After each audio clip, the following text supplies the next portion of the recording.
jobs and education, not for war and occupation. Money for jobs and education, not for war and occupation. I think the simple ones work best, but some of you are so well written, you gotta try them out. Alright, how about this one? We will not be silent in the face of government violence. We will not be silent in the face of government violence. We will not be silent in the face of government violence. We will not be silent in the face of government violence. We will not be silent in the face of government violence. Thank you. Believe it or not, I'm a pretty quiet guy usually. I hope my voice doesn't go after 1 minute.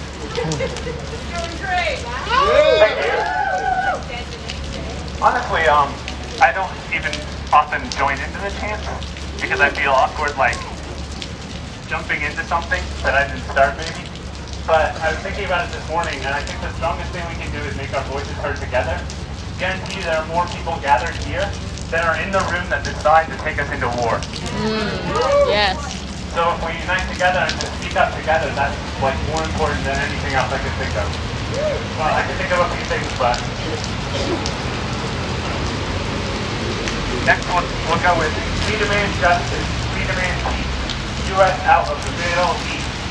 We demand justice, we demand peace, U.S. out of the Middle East. We demand justice, we demand peace, U.S. out of the Middle East. We demand justice, we demand peace, U.S. out of the Middle East.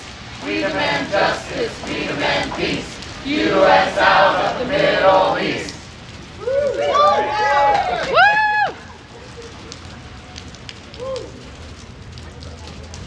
Got a few more I can do before the first speaker comes on. Another somewhat simple one. Iran is not the enemy. War is not the answer. Iran is not the enemy. War is not the answer. Iran is not the enemy. War is not the answer. Iran is not the enemy. War is not the answer. Iran is not the enemy. War is not the answer. Iran is not the enemy. War is not the answer. Iran is not the enemy. War is not the answer. Iran is not the enemy. War is not the answer. Okay.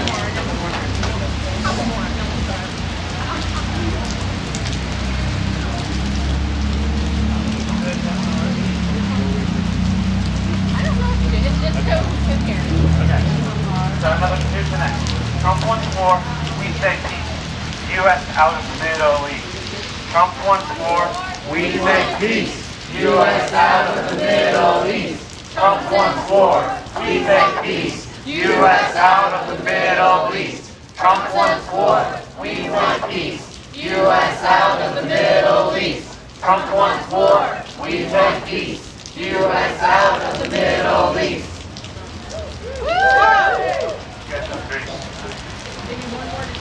Yeah, sure. Alright, this one I think is a DSA quote. It's healthcare, not warfare. Healthcare, not warfare. Healthcare, not warfare. Healthcare, not warfare. Healthcare, not warfare. Healthcare, not warfare. Healthcare, not warfare. Healthcare, not warfare. Healthcare, not warfare. Healthcare, not warfare. Healthcare, not warfare. Healthcare, not warfare. Healthcare, not warfare.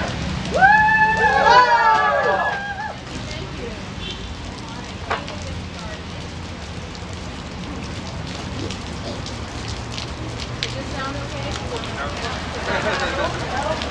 Can you hear me now? Yes. Can you hear me now? Yes. Does that have to be louder? No, you just have to be real close. You have to be close to it. Yeah, let me do this. Is this better? Yes. Awesome. Okay, so thank you all so much for being here today on this wet day. My name is Amber Gillespie. Code Pink asked me to organize this rally since I traveled to Iran with them last year on 2 peace delegations. Code Pink was founded in 2002 as a grassroots effort to prevent the U.S. war on Iraq. They're a women-led or women-initiated organization working to end U.S. wars and militarism. support peace and human rights initiatives, and redirect our tax dollars into healthcare, education, green jobs, and other life-affirming programs. While we are here to help stop a military war with Iran, we have already been waging economic war on the Iranian people for the last 40 years in the form of sanctions. We should not be talking about Iranian aggression, but about U.S. aggression. Trump, after pulling out of the Iran nuclear deal, implemented a policy of maximum pressure that included crippling economic sanctions. It's bad enough that Trump prohibited U.S. companies from trading with Iran, but he went much further, telling companies all over the world that they would be punished by the U.S. if they traded with Iran. These sanctions amount to economic warfare by punishing the nation's entire population of 80 million people. Last February, on my first day in Iran with a delegation of 28 Americans, we met with Iran's Foreign Minister Javad Zarif, who worked tirelessly on the Iran nuclear deal for 20 months off and on. This deal was set to slow down Iran's development of nuclear weapons program in exchange for lifting of some of the sanctions. Zarif told us about his meetings with John Kerry and how when the deal was agreed upon in 2015, approximately 80% of Iranian people were optimistic it would make a difference. He said at the time of our meeting that only 51% of Iranians thought they should stay in the deal now, after the US had pulled out of it. I can only imagine now, almost a year after that meeting, and with all of the events that have transpired over this last month, that it's probably even fewer. In visiting with the Iranian people, I learned firsthand how the sanctions are impacting them. We met with students and faculty at the University of Tehran during a press conference. We learned that due to U.S. sanctions, they cannot get English books that they need in their World Studies program, which are particularly useful in their political science classes and in studying the U.S.-Iran relations. Another thing we learned was that Iranians cannot get new parts for their Boeing airplanes because it's an American company, and again, sanctions prevent any incoming parts, money, resources, etc. for them. Needless to say, I was quite nervous in a short flight we had on an Iran Air Boeing plane going from Shiraz to Tehran, knowing this. Lastly, even though sanctions are not supposed to apply to food and medicine, many countries are afraid to do business with Iran because of the fear of what the U.S. might do with them, do to them. So many Iranians in desperate need of medicine and life-saving treatments go without or have to use older technology. I learned firsthand the various ways this impacted the family of a dear friend I made while in Iran. My friend's mother went months without chemotherapy treatment for her cancer because they just couldn't get the medicine. My friend also lost his brother-in-law, who's only in his 30s, this past year to a very treatable form of lymphoma because he also could not get the necessary treatment. And, my friend's brother was held a prisoner and tortured in Iraq for 7 years during the Iran-Iraq War. And as a result of the torture, his kidney malfunctions and he needs dialysis 3 times a week. And they have to use an old, painful process of going to the hospital for 6 hours at a time versus getting new small machines to use at home because they can't get the chips for them from the US. One of our delegates even saw the impact of sanctions on his own medical treatment while we were in Iran. The first day we were there, he experienced chest pains and was taken to the hospital. The doctors told him he would need to get an angioplasty and stents because there was a strong chance he would have a heart attack or would not make it back safely on a plane to the US. His insurance company refused to pay for the treatment because he was in Iran. Luckily, the Swiss embassy in Iran offered to loan him money to cover his surgery, as there is no longer a US embassy in Iran. He was able to get the surgery and traveled back to the US without incident. Unfortunately, though, Iranians don't have this ability to get any embassies to help pay for their treatment. We're here today because there is still a very real risk that our government will launch us into a deadly war with Iran, which would pose a major threat not only to millions of innocent Iranians, but our siblings throughout the Middle East. Right now, everyone in the crowd can take immediate action to tell their Congress members that the American people do not want a war with Iran. Everyone can go to www.codepink.org/no war with Iran and sign on to the petition to support the Privileged War Powers Resolution that have been introduced by Representative Slotkin and Senator Kaine. This resolution has passed in the House, but we're going to need everyone to contact their senators to make sure they know the American people do not want a war with Iran. And if you sign on to that petition at www.codepink.org/no war with Iran, they'll make sure your message for peace reaches your senator. While contacting your senator to pass the war's resolution is important, we all know that it's going to take a movement of organized people to continue to pressure our elected representatives to not only say no to war with Iran, but also to lift the Trump administration's deadly economic sanctions and pressure the government to rejoin the Iran nuclear deal. The anti-war movement is at a crossroads in the United States, and we invite you to join us to work to end U.S. militarism and to promote peace around the world. Today, we have 4 speakers that have been pillars in our community in a variety of ways. Mona Salzman, Adam Levine, Ned Nezvadarani, and Russell Rickford. First up is Mona Salzman. Mona and I have worked together with the Ithaca Jewish Voice for Peace and Ithaca Committee for Justice in Palestine. She is also the founder and lead tenant organizer of the Ithaca Tenants United. Please welcome Mona.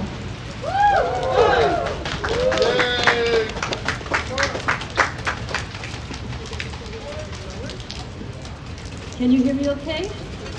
Can you hear me okay? Great.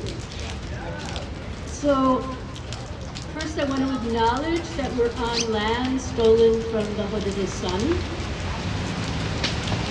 And before I talk, I just want to say I have to leave right afterwards to go to another rally like this one about an hour away.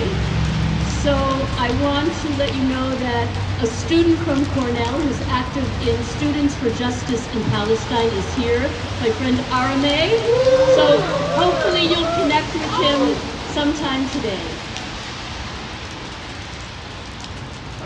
After the Vietnam War ended, the U.S. ended the draft, and there were no more draft cards to burn in galvanizing, glorious protest. But in 1982, U.S. military was given the same rights as colleges to recruit in high schools.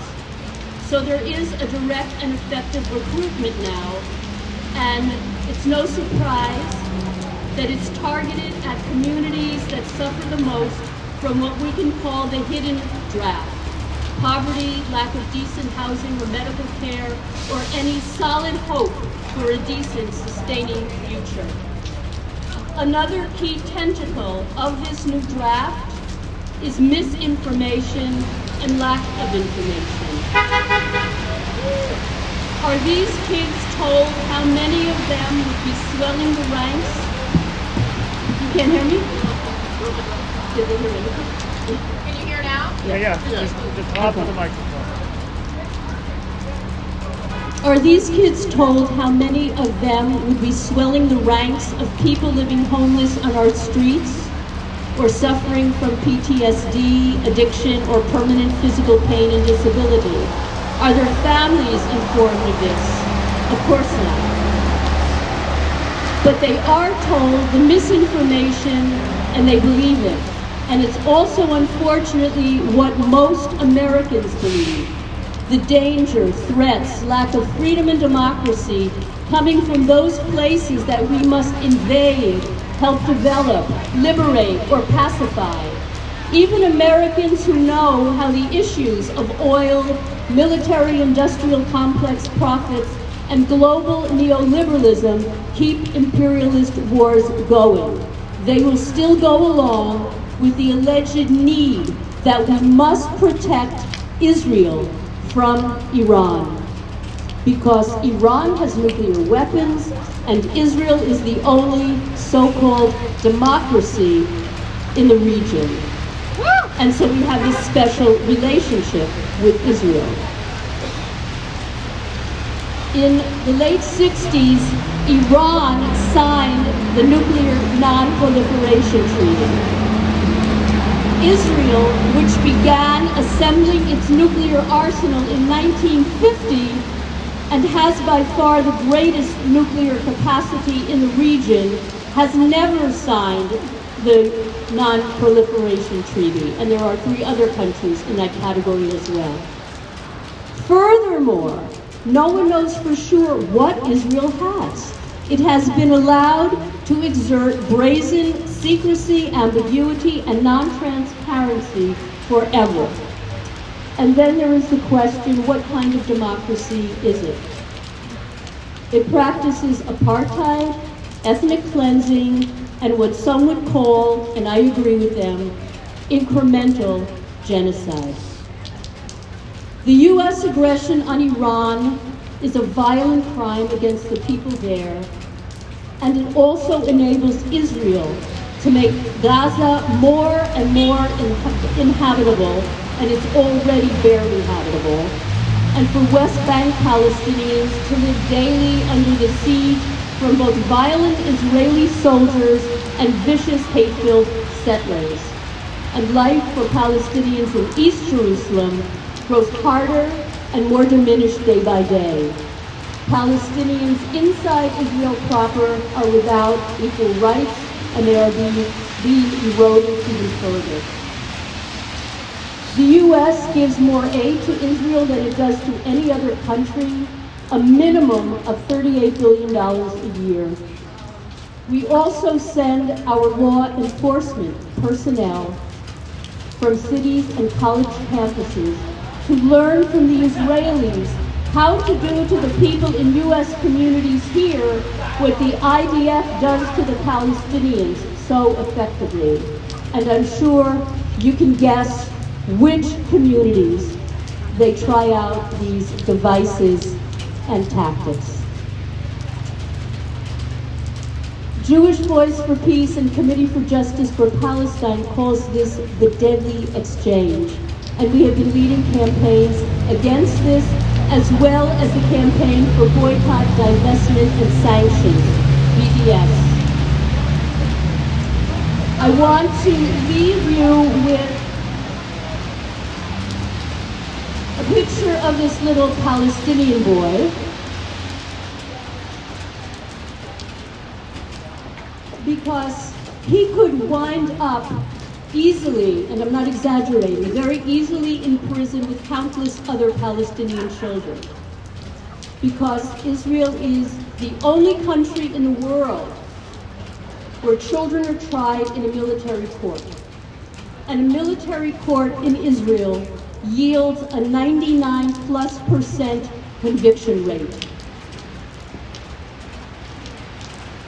And so I urge you, along with signing the Code Pink petitions and what Amber has spoken about, to support Representative McCollum's resolution in Congress to restrict U.S. aid that harms these children, to join us fighting against this dangerous lie that speaking out against Israel and for Palestinian liberation is somehow anti-Semitic. And I say this as a Jewish woman whose religious observation is infinitely greater than Benjamin Netanyahu. Please fight the laws in at least, I think, 28 states, including New York State, that suppresses our free speech. These are laws that punish people, businesses, and institutions for speaking out against Israel, supporting BDS, or speaking on behalf of the Palestinians. We want for Palestinians to have justice, liberation, and self-determination.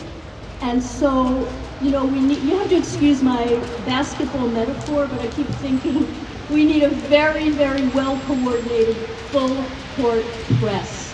So please consider all of these really, really urgent calls for your collaboration, your conspiracy with us to change things.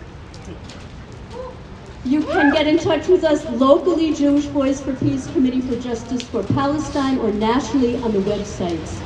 And so we want no war, no sanctions, and U.S. out of the Middle East. And I say to you in Farsi, Kheli Mutashakerem, thank you very much.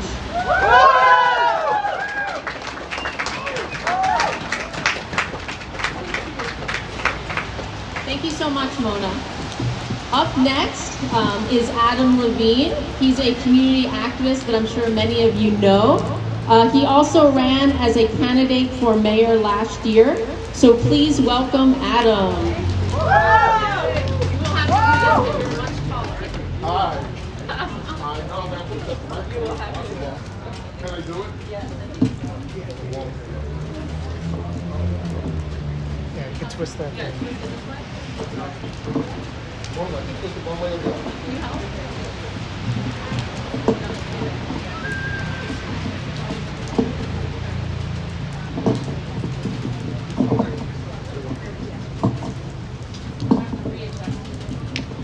Thank you, thank you. Thank you all for being here on this cold, freezing rain kind of day. It shows your commitment to a better world. It's a good step. Thank you. Yes, you can applaud yourselves. Yes, indeed. I just want to, can you hear me okay? Yes. I just want to speak for a short time. It's apparent to me that a lot of people don't understand the history of the United States and Iran and our history with that, how we've affected it. When I was 15 years old is when, in 1979, when the hostage crisis happened that most Americans are aware of, where there was the religious revolution happened in Iran, and they overtook our embassy and took hostages, and it became a reason that Ronald Reagan became president. So it affected us, and I believe the Reagan administration affected policy that set the table for a lot of bad things that were to come after it. So it's affected our current day politics all the way through. But when I was in high school in Staten Island in '79, people were outraged, and kids were saying things I didn't agree with, but they literally would walk around saying, "Nuke Iran, turn it into a park park." That was a common thing that you heard, like the anger and the rage that they would dare take our hostages, and no one understood why. And it's true that I didn't know. I didn't think we should nuke anybody, but I didn't know, and these kids and their parents didn't know, that in 1953, Iran had a democratically elected government. Do we know that? Yeah. It's not many. It's good. We have a very aware, woke group of people with us in a good way. I mean that in a good sense. And they said, "Hey, you're stealing our oil from us, and our people are hungry, and we have a great natural resource. So we're going to nationalize." Mossadegh, the leader, said, "We're going to nationalize our oil, and then our people will have enough to eat at a fair market value." And because he said fair market value, somehow he was called a communist. And when Eisenhower was elected, he rose the Dulles brothers to head of the CIA and State Department, and they arranged the first CIA coup of a government anywhere. And that was the coup to overthrow the democratically elected government in the country of Iran. They overthrew the Mossadegh government and put him under house arrest at the time and reinstalled the Shah of Iran, a brutal dictator. Not only did we reinstall him through our CIA, but we propped him up for 26 brutal years. 26 years. It was not good. There was a lot of torture and a lot of oppression. And we did that to support their oil being taken to England. When we say no war for oil, this is part of the history of no war for oil. When we say CIA doing overthrows, this is the first one. This is the beginning of the madness. So we're getting peace. That's good. Thank you, George.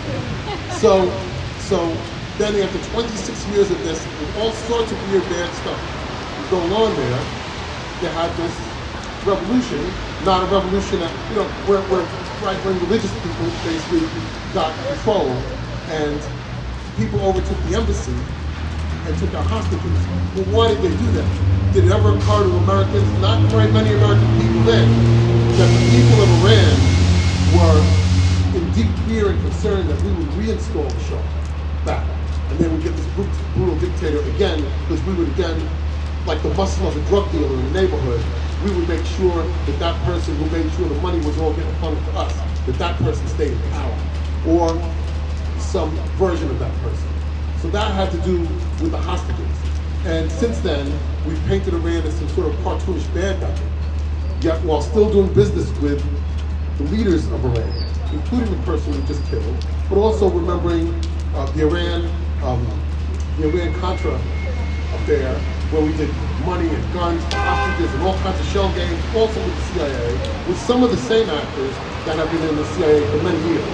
So there's a lot of history to learn and study through this, but also, and the main point I want to make is how cruel it is. Of course, it's always cruel to bomb someone and destroy someone's homeland and their way of life, but to force a brutal dictator on people, to take away, to steal their democracy, to steal their hopes and dreams, to steal what they were developing, which looked to be very good and promising, and force them into an oppressive situation to this day, with the many wonderful people of Iran would love to continue to struggle for a better world, and our government and our corporation, the corporate government, has been there to stop them. And then the sick irony on top of it, to then say, well, you guys are bad actors, so we have to bomb you and kill hundreds of thousands of people of the country of Iran, is cruel, and it's sick, and it's not in my name, I want to say. And that's what I would like to all say, all of you say with me, not in my name, not in my name, not in my name, not in my name, not in my name, not in my name. You keep that one. Not in my name, not in my name, not in my name, not in my name, not in my name, not in my name. Not war is a terrible thing, always.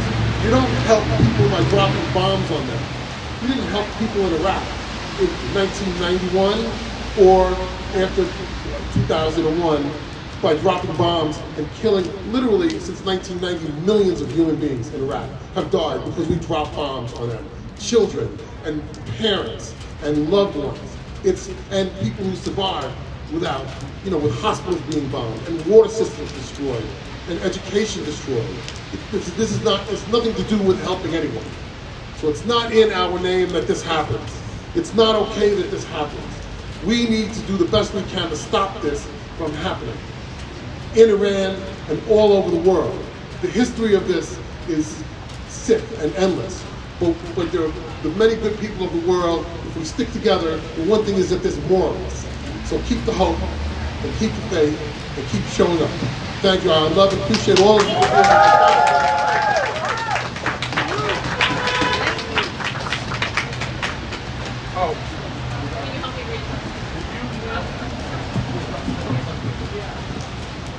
Okay, thank you so much, Adam. I really appreciate it.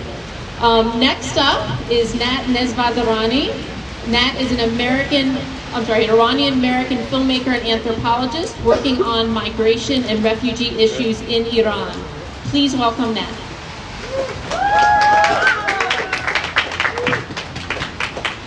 Thank you. I'm feeling really inspired by all of our anti-war speakers. I am Nat. I'm Iranian-American. I'm a U.S. passport holder. I'm from California. I'm sharing these details because they are more important every day. A couple things I wanted to add to what our previous speaker Adam was just talking about. The soft colonial presence of Great Britain was strong in Iran far before the joint U.S. Ajax 1903 coup. In fact, I would argue that all of those borders were drawn through soft colonial interventions with an eye towards resource extraction. So we can't forget about that legacy today. And one more thing I wanted to add, I wanted to flag how the Shah's Iran in 1973 successfully started the OPEC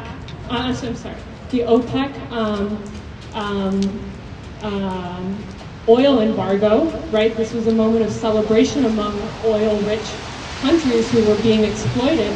And what happened with those petrodollars which rose fourfold in the course of just 8 months or so, was that those petrodollars got cycled right back into the U.S. coffers of what I would say was the, at the time, inchoate military-industrial complex. So even these forms of financial constellations need to be looked at. So I wanted to address regime change, this theme that doesn't go away. The 1979 revolution was the most televised in history up until that point in the nightly news hour, and Washington didn't like it.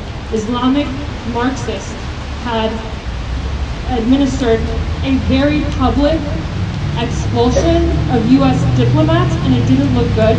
And since then, they have been vilified, very clearly vilified by the U.S. media. They've been depicted as backwards, ruthless, clerical, Islamic, and in a country, the American media, which is so hostile towards Islam, that in itself is used as an insult.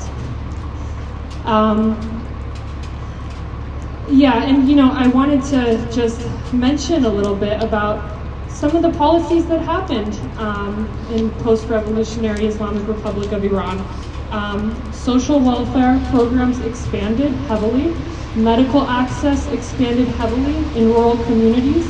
Expansion of free public education in Islamicized campuses. The demographic that stood the most to benefit from these changes were poor women from conservative Muslim backgrounds who could now access education and opportunities that were not available to them before.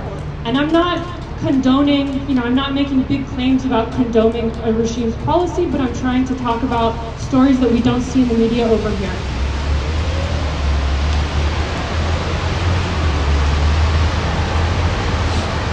So the most damaging policy in post-revolutionary Iran has been the relentless U.S.-imposed economic sanctions. The people who have stood the most to lose from that are poor communities, migrant communities,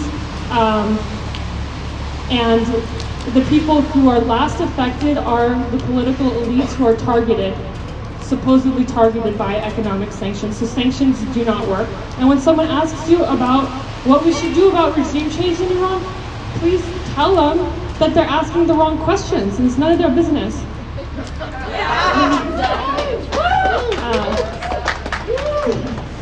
The last time I was in Iran, I stayed for 1.5 years. My grandfather and I watched in horror as Trump took office, as he, in his first month, administered the Muslim ban, and Iranians with valid U.S.-issued visas and green cards were suddenly turned away in airports and at borders. Days later, Foreign Minister Zarif announced that Iran would not invoke any such reciprocal policies honoring the legal status of visas issued to Americans, such as myself, and effectually signaled that Iran's laws are meaningful where the U.S. laws are mercurial. In October 2017, several months later, Trump withdrew from the JCPOA, as our speakers have discussed. Trump tightened economic sanctions, and most recently, Trump's administration okayed the killing of Soleimani. Each of these alone are an act of war. And to this day, Iran has upheld their commitment to the JCPOA.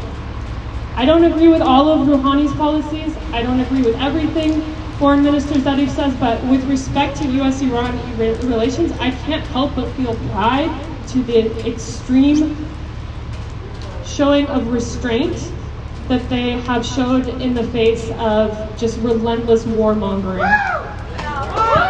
And I think Washington can stand to learn from that restraint that we're seeing from Iran. With the most recent detention of 40 Iranians at the U.S.-Canada border, it's really painful to see the culture of fear spreading in Iranian communities. It reminds me of what our previous speaker was discussing in the 80s, following the hostage crisis, the vilification of Iranians in American media. It reminds me of how Iranians were calling themselves Persian, evocative of the Persian Empire rather than the current day country of Iran. It reminds me how in the 90s the US Census showed this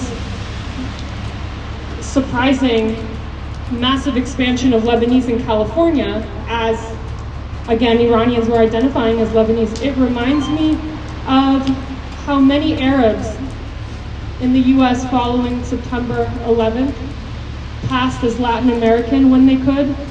It reminds me how none of our communities are safe until all of our communities are safe. And it reminds me how important it is for us to stand together here today. So thank you.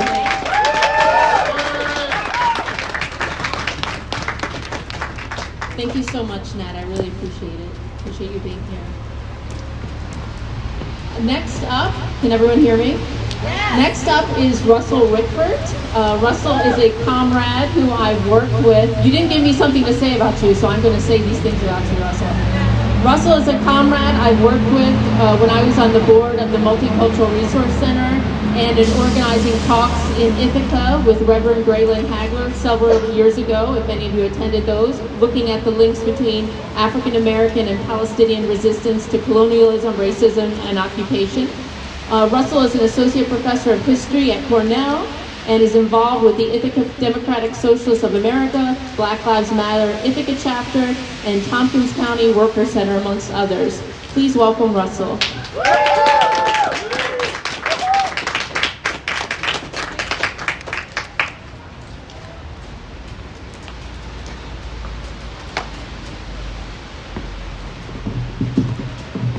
Appreciate that. Appreciate the perspectives and the knowledge of the speakers that have come before. Am I all right? You're all right. You want to buy? Yeah, maybe a little bit. I also want to say, don't be discouraged by our relatively small numbers.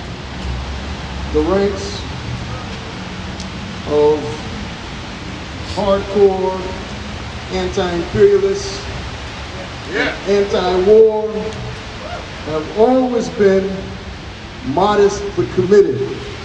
And if we stand shoulder to shoulder, we can have a tremendous impact. I also wanted to dedicate these remarks to our dear comrade, Claire Grady.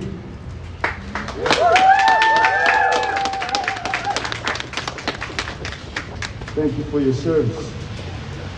Is a genuine anti-war movement re-emerging in the United States, the citadel of military worship?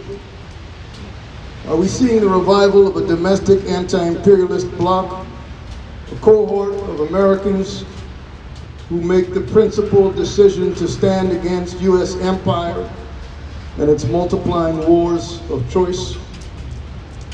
America's wars have defined a post-Cold War era that might have witnessed a new age of peace and cooperation.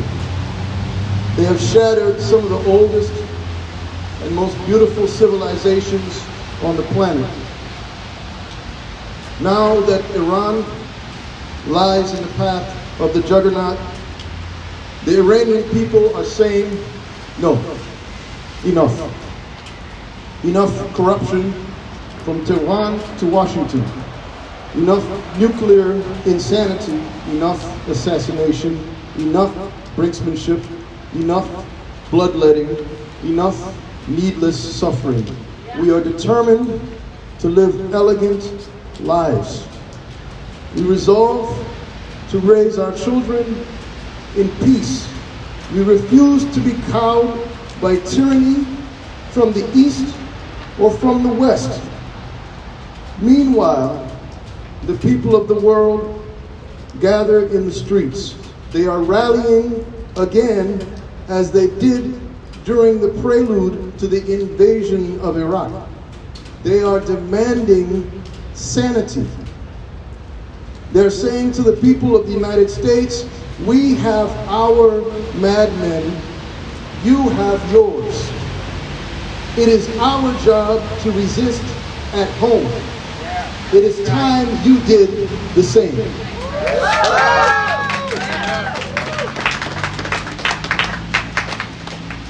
What does it mean to resist imperialism in the heart of the octopus, the empire of empires? What does it mean to defy the war makers in a land so drenched in the logic of conquest? How does one utter the word peace in a society that does not know how many wars it is waging or why it is waging them or where? A society that no longer really cares. We Americans are amnesiacs. We have forgotten who we bombed last week. How can we possibly recall our past adventures in the Middle East? The U.S., of course, has a long record of sabotaging Iran and violating its sovereignty. This may sound a bit redundant, but it's important to repeat. In 1953, when the CIA orchestrated a coup to overthrow Mossadegh, Iran's duly elected leader, it ousted a champion of secular democracy who had introduced a host of social reforms. The U.S. went on to install the brutal and corrupt Shah before his authoritarian pro-Western regime was finally overturned by the Iranian Revolution of 1979. History is important, but it is hardly a remedy for the willful ignorance and practiced indifference of the American majority. To effectively oppose imperialism in this society, one must reveal the cultural and material consequences of war and build a grassroots force to confront its sponsors.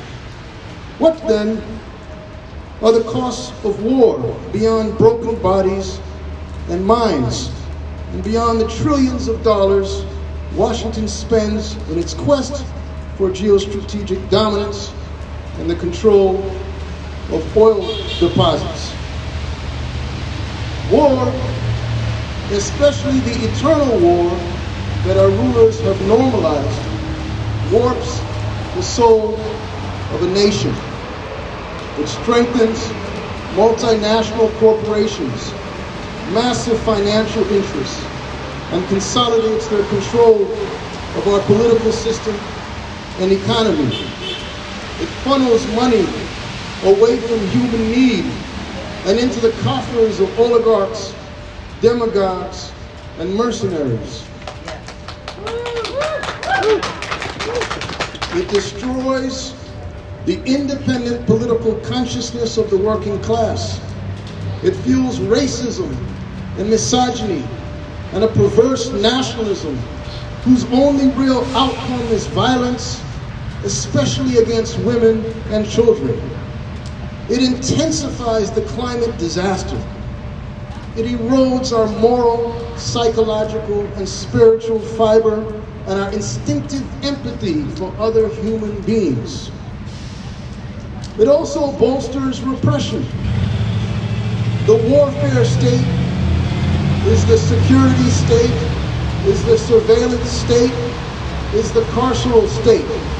The regimes of militarized policing and racist detention from ICE to Border Patrol are limbs of the same creature. They are all nodes in a web of bipartisan policy, fundamentalist religion, bigotry, and dirty money. The truth is, we Americans have lived the pathologies of empire so long that we scarcely recognize how grotesque our society has become. But there is hope. More of us are awakening, More of us are mobilizing, turning despair into action. Today, our chances of reconstructing a popular movement for peace and democracy are better than they have been in 50 years.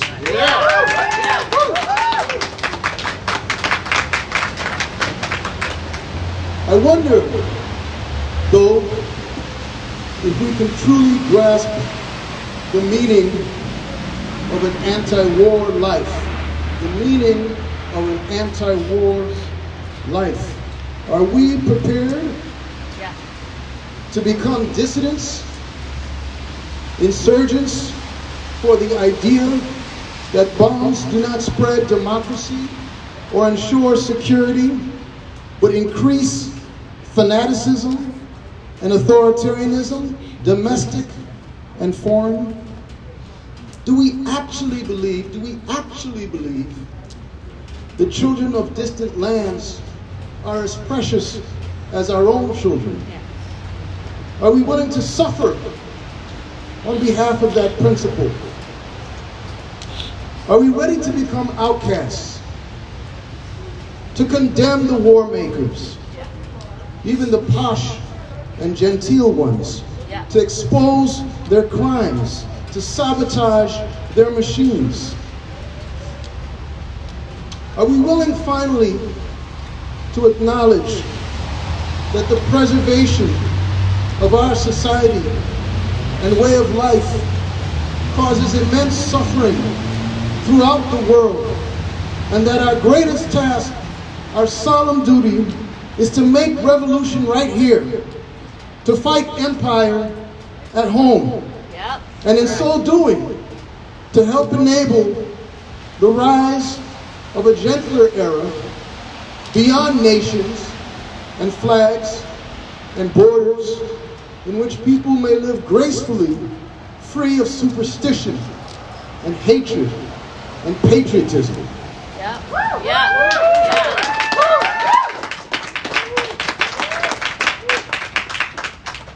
Until that time, let us join in solidarity with past and future victims of American imperialism and chant, as they are doing today in Baghdad, "Get out, occupier, get out." Thank you. Hands off Iran. Free Palestine.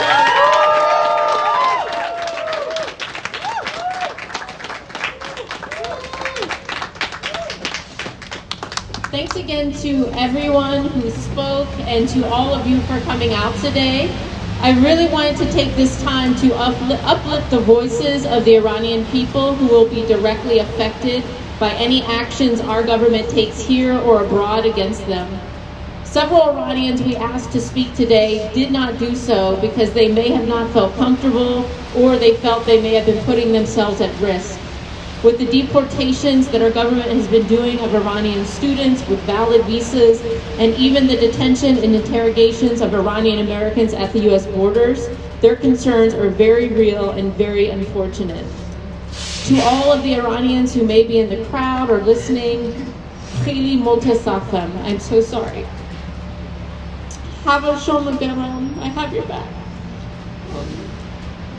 I'm now going to read the Code Pink letter of apology to the people of Iran.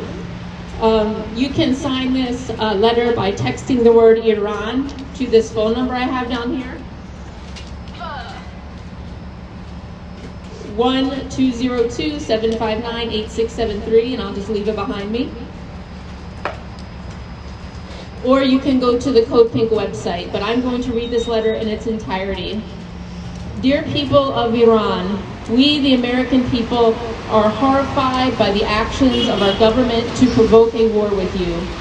From President Trump's dangerous decision to pull out of the Iran nuclear agreement, to the crippling sanctions his administration imposed, to the assassination of General Qasem Soleimani, President Trump and his administration has pushed our two nations to the brink of war with, and the blame of the current crisis lays squarely at the feet of Donald Trump. As Americans committed to peace and safety of all people, We, the undersigned, apologize for the actions of our reckless, hate-filled president and pledge to do everything we can to stop Trump's aggression, remove the crippling sanctions you are suffering under, and resume a process of diplomacy with your country. We are aware the current crisis is far from the first time the U.S. has acted against the safety, well-being, and autonomy of the Iranian people. The U.S. has a dreadful history of meddling in the internal affairs of your country. The 1953 coup that overthrew your democratically elected government to prevent you from nationalizing your own resources was unconscionable. So was U.S. support for Iraq's Saddam Hussein when he invaded Iran in 1980, including selling him the materials to make chemical weapons such as mustard gas that were used against you. The 1988 shooting down of Iranian civilian airliner, killing all 290 passengers and crew, was another criminal act. So were the decades of covert actions the U.S. and its allies have taken to overthrow your government, and the decades of sanctions that have brought such needless suffering to ordinary Iranians. We, the undersigned, are clear that the U.S. has no business interfering in your internal affairs or in the Middle East in general. We should not be goading countries into war, selling weapons, or giving money to nations guilty of gross human rights violations, or maintaining military bases in faraway lands. With all the flaws in our own society, massive inequality and homelessness, rising Islamophobia, anti-Semitism and racism, a political system corrupted by monetary influences, the separation of children from their parents at the Mexican border, we should clean up our own house instead of telling others how to govern themselves. We were deeply ashamed when our government withdrew from the Joint Comprehensive Plan of Action known as the Iran nuclear deal, which had been signed not just by the US and Iran, but also by France, Britain, Germany, Russia, and China, and approved by the entire UN Security Council in unanimous vote. Breaking that deal, a deal that Iran was in full compliance with, set the stage for the current crisis we are facing. We, the undersigned, are horrified at the campaign of maximum pressure Trump embarked on after withdrawing from the Iran nuclear deal. The crippling sanctions are causing great injury to your economy, making life significantly harder for common Iranians, and preventing sick people from getting life-saving medications they desperately need, including cancer medications and medicines to treat injuries from chemical weapons used during the Iran-Iraq war. The recent actions towards Iran are the most dangerous and provocative of all of Donald Trump's foreign policy decisions. The assassination of Soleimani, ordered by President Trump and carried out on sovereign Iraqi soil, risked the safety of the entire world, set a dangerous precedent, and was likely illegal under international law. Trump did not consult with the U.S. Congress before the assassination, as the U.S. Constitution dictates. Poll after poll reveals that the American people do not want a war with Iran. We want to end the Middle East wars that the U.S. has engaged in for far too long. We want our nation's resources to be dedicated to enriching people's lives, not enriching the weapons makers. We want to live in peace and harmony with the people of Iran. We, the undersigned, pledge to do everything in our power to stop the U.S. from carrying out further attacks on Iran, to end the brutal sanctions, and to see that the U.S. military withdraws from Iraq and other countries in the Middle East. We are pressuring the U.S. Congress to act, and we are taking to the streets, and we will continue to do so until Iran is no longer under threat of war. And we will continue, for the sake as well as yours, to work to rid ourselves of this unscrupulous president and replace him with someone who is trustworthy, moral, and committed to diplomacy. Please accept our hand in friendship. May the peacemakers prevail over those who sow hatred and discord.